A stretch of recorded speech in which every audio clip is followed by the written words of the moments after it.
Bombay high court ने money laundering. नमस्कार दर्शकों, आप सबका स्वागत है न्यूज़ 18 राजस्थान की इस विशेष प्रस्तुति में। मैं हूं पंडित चंद्रशेखर शर्मा। आज हम बात करेंगे दशहरे की, यानी विजयदशमी की। असत्य पे सत्य की विजय, अधर्म पे धर्म की विजय और बर्बरता पर सभ्यता और संस्कृति की विजय का ये बहुत ही सुंदर प्रतीक है। अपने भीतर बहुत से लौकिक, धार्मिक और आध्यात्मिक अर्थ समेटे हुए हैं दशहरा। ये प्रतीक है साधक के भीतर के द्वंद्व का, 9 दिन की नवरात्र साधना से प्राप्त शक्ति और ऊर्जा से साधक अपने भीतर चल रहे हैं। राम और रावण युद्ध में राम तत्व, जिसे आप अपना हायर सेल्फ या सर्वोच्च चेतना कह सकते हैं, उसे साधक अपनी साधना के बल से दशानन यानी कि 10 महापाप, 10 महादोषों पर विजय दिलवाता है। ये प्रतीक है हमारी 10 इंद्रियों यानी कि 5 ज्ञानेंद्रियों और 5 कर्मेंद्रियों पर हमारी उच्चतम चेतना के नियंत्रण का। दशहरा शब्द के बहुत से अर्थ हैं। इसके जितने अर्थ निकाले जा सकते हैं उसमें से हैं दशानन की हार, 10 दोषों का नाश और 10 दिवस की साधना के अर्थ के रूप में भी इसको समझा जा सकता है।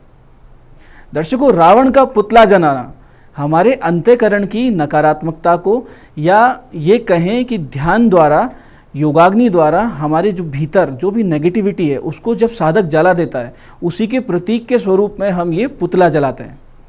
दशानन प्रतीक है 10 प्रकार के पापों का, काम, क्रोध, लोभ, मोह, मद, मत्सर, अहंकार और आलस्य, हिंसा और चोरी का।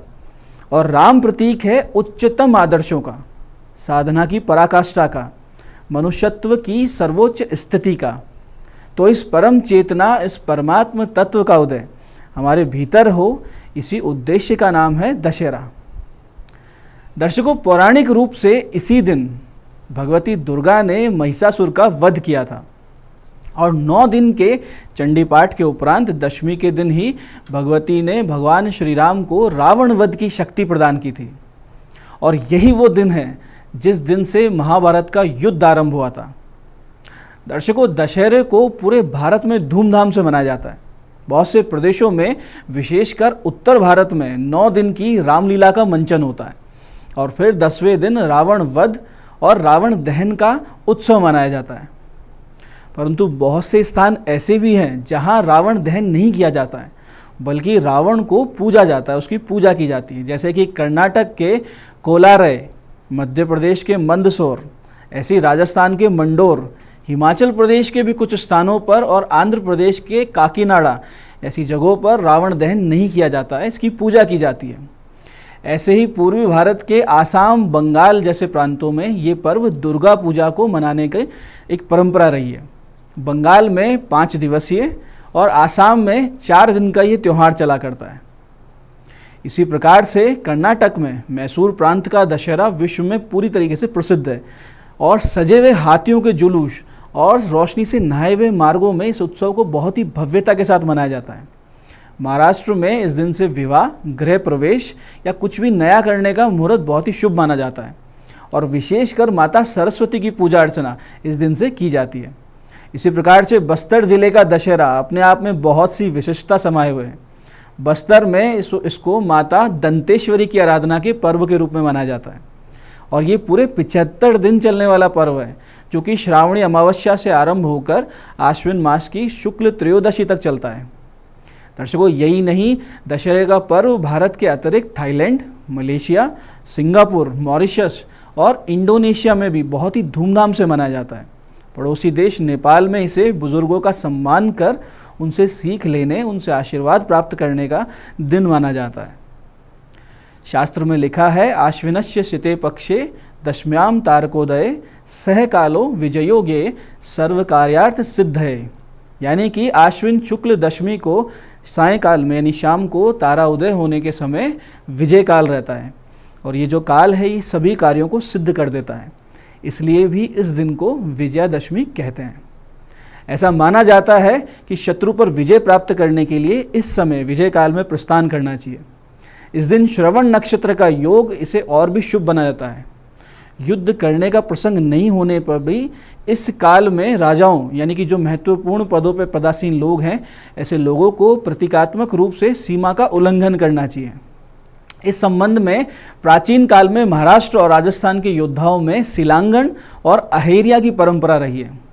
सिलांगन शब्द सीमा उल्लंघन से ही बना है और महाराष्ट्र में महाराज शिवाजी भगवती के परम भक्त थे और ऐसा माना जाता है कि नवरात्रि की साधना के उपरांत दशमी के दिन भगवती ने स्वयं प्रकट होकर उनको एक विशिष्ट खड्ग दी थी और इसके बाद से मराठों ने हमेशा जितनी भी बड़ी मुहिम थी यानी जितने भी बड़े उनके युद्ध हुआ करते थे वो दशहरे से ही शुरू किए। इसी प्रकार राजस्थान में क्षत्रिय राजन्य शमी पूजन कर भगवती दुर्गा या अपनी अपनी कुल देवी को साथ लेकर इसी दिन दूसरे राज्य की सीमा में प्रवेश करते थे। इस प्रतीकात्मक युद्ध या इस प्रयाण को अहेरिया कहा जाता था। दर्शकों, इन्हीं परंपराओं से हमारे यहाँ शस्त्र पूजन का बहुत ही विशेष महत्व रहा है। सनातन धर्म के सभी देवी देवता, चाहे कोई देवी हो चाहे कोई देवता हो, सब शस्त्रधारी है। यहाँ तक कि सौम्यता और शिक्षा की देवी सरस्वती जी के पास भी आयुध है, यानी वो भी आयुधहीन नहीं है। ऐसे में आयुध पूजन यानी शस्त्र पूजन एक बहुत ही महत्वपूर्ण क्रिया है दशहरे की, और ये परंपरा ना सिर्फ आम जनता में बल्कि भारतीय सेना में भी बहुत ही विशेष रूप से प्रचलित है। आयुध पूजा के लिए आप सामान्य पंचोपचार का प्रयोग करें या फिर प्रतीकात्मक शस्त्र पर गंगाजल छिड़क कर स्नान करवाइए।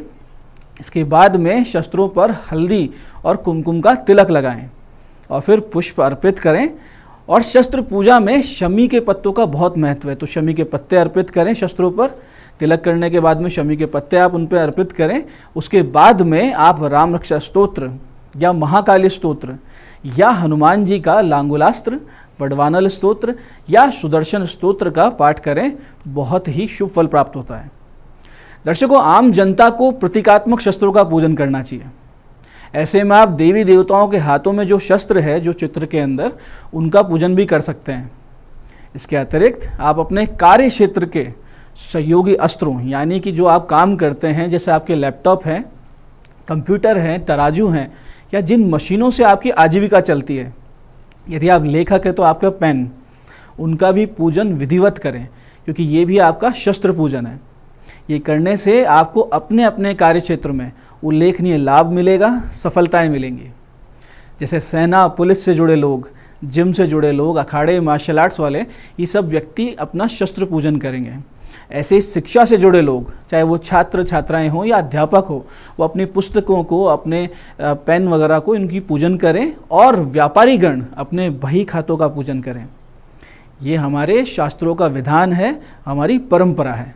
दर्शकों, आज दोपहर 2:13 से 3 बजे के बीच में विजय मुहूर्त रहेगा और अमृत काल सुबह 11:33 से 1 बजे तक है और गोधूली मुहूर्त शाम को 6:12 से 6:36 तक रहेगा।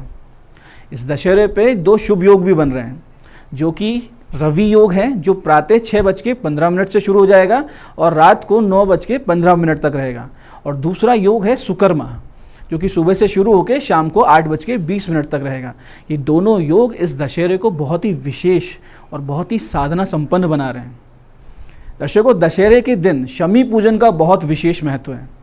हालांकि शमी का महत्व तो वैदिक काल से चला आ रहा है, क्योंकि वैदिक यज्ञों के लिए शमी वृक्ष, ऐसा शमी वृक्ष जिसके अंदर पीपल उगा हुआ हो, उसकी 2 टहनियों से अग्नि उत्पन्न करने का विधान रहा है। यानी उनके दोनों टहनियों के घर्षण से जो अग्नि उत्पन्न होती है वो वैदिक अग्नि होती है।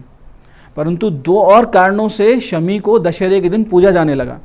सबसे पहले तो भगवान श्री राम ने शमी पूजन किया था और उनके लंका विजय का साक्षी शमी वृक्ष बना और शमी वृक्ष ने ही उनकी विजय का उद्घोष किया था। और दूसरा कारण ये था कि कौरवों ने शमी पूजन से शक्ति हासिल की और द्यूत क्रीड़ा में पांडवों को पराजित किया था।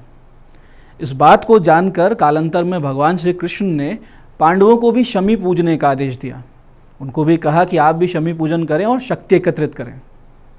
दर्शकों, अज्ञातवास में महारथी अर्जुन ने अपने अस्त्र शस्त्र और अपना बहुत ही विशेष धनुष एक शमी वृक्ष की कोटर में ही रखा था और फिर स्वयं वृहणलला का वेश बनाकर राजा विराट के यहाँ उत्तरा को नृत्य की शिक्षा देने लगे। जब गो रक्षा के लिए विराट के पुत्र उत्तर ने अर्जुन को अपने साथ लिया, तब अर्जुन ने शमी वृक्ष पर से अपने हथियार उठाए और शत्रुओं पर विजय प्राप्त की थी। इसलिए विजय काल में शमी पूजन बहुत ही महत्वपूर्ण होता है। शास्त्र अनुसार शमी पूजन का ध्यान इस प्रकार है, इसे ध्यान से समझिएगा। शमी शमये में पापम शमी लोहित कंटका धारिण्य अर्जुन बाणानाम रामस्य प्रिय वादिनी करिष्यमाण यात्रायाम यथा कालम सुखम मम तत्र निर्विघ्न कर्त्री त्वम भव श्री राम पूजिते। इस प्रकार से शमी का ध्यान किया जाता है।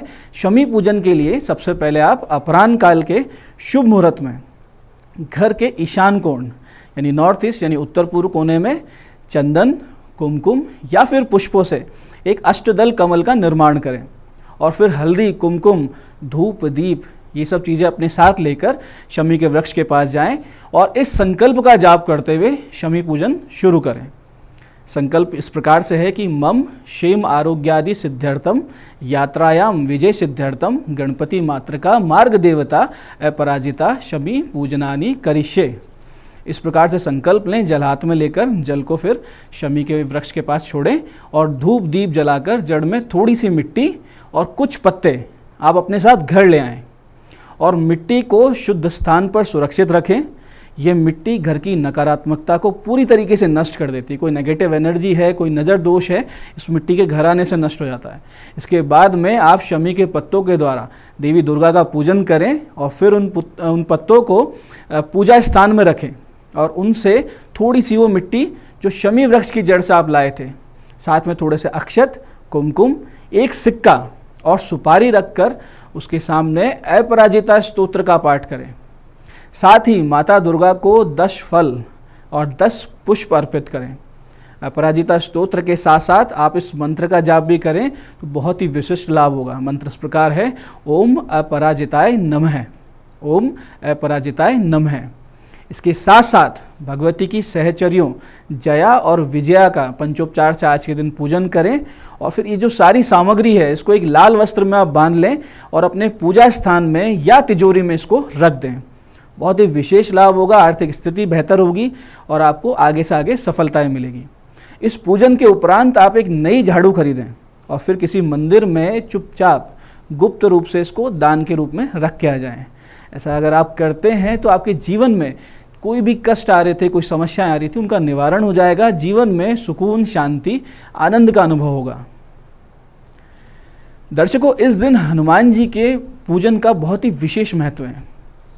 आप क्या करें कि सुबह हनुमान जी को पान, अनार, नारियल, लौंग और जायफल अर्पित करें और सुंदरकांड का पाठ करें। साथ में एक नई ध्वजा ले लें और हनुमान जी के मंदिर में जाके उसे अर्पित करें और फिर पुजारी से पुरानी ध्वजा आप मांग लें। उस पुरानी ध्वजा को ससम्मान निमंत्रण के साथ आप लेकर आएँ अपने घर और घर के दक्षिण पश्चिम कोने में छत पर, या अगर आप फ्लैट में रहते हैं तो बालकनी में उसको लगा दें। अगर आप ऐसा करते हैं तो भगवान बजरंगबली आपकी सदैव रक्षा करते रहेंगे और आप आगे से आगे अपने जीवन में तरक्की, उन्नति करते रहेंगे।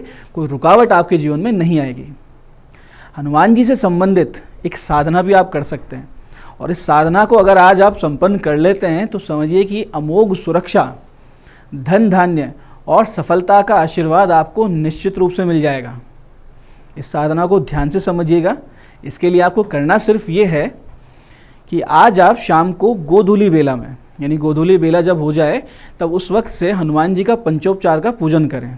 पंचोपचार से हनुमान जी की पूजा करके उनको अनार का और पान का भोग लगाएं। मीठा पान हो, अनार हो, और फिर अमोघ आशीर्वाद और रक्षा का आशीर्वाद, ये दोनों चीज़ें मांगते हुए कि आप मुझ पर स्नेह आशीर्वाद बनाए रखें और मेरी रक्षा करते रहें। ऐसा करके 11 माला का जाप संकल्प लें कि मैं 11 माला का जाप करूँगा और फिर इस मंत्र की 11 माला का जाप आज आप कर दें। मंत्र बहुत ही विशेष है, ध्यान से समझिएगा।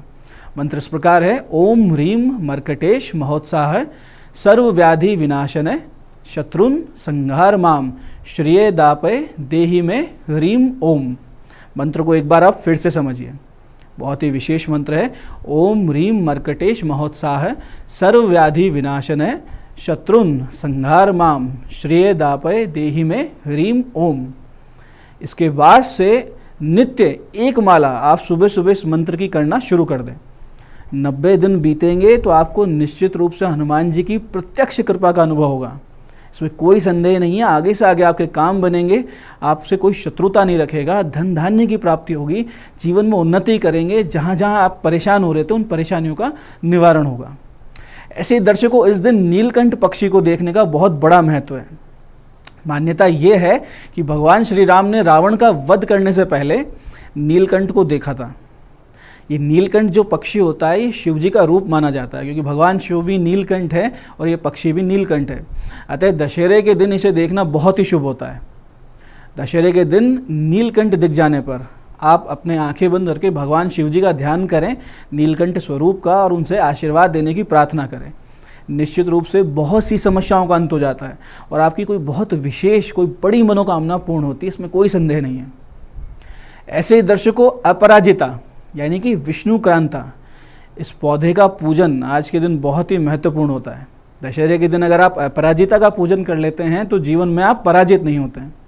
ये पौधा अपने नाम के अनुरूप है, विष्णु जी को बहुत प्रिय है और प्रत्येक परिस्थिति में ये आपकी सहायता करता है, आपका सहायक बन के आपको विजय प्रदान करता है। नीले रंग के पुष्प का ये पौधा भारत में बहुत ही सुलभता से उपलब्ध है, बहुत ही आराम से आपको अपने आसपास भी मिल जाएगा।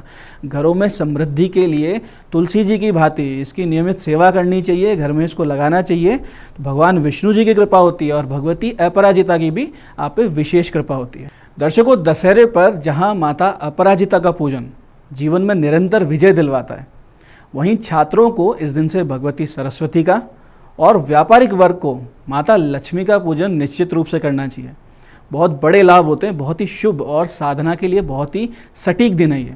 जीवन में संपूर्ण लाभ के लिए और स्थायित्व के लिए आज के इस दिन से आप भगवान श्री राम का पूजन आरंभ करें। ऐसा आप करते हैं तो भगवान श्री राम निश्चित रूप से आपके जीवन में सभी प्रकार की नकारात्मकता को समाप्त कर और आपके अंतःकरण में अयोध्या का उदय कर देंगे।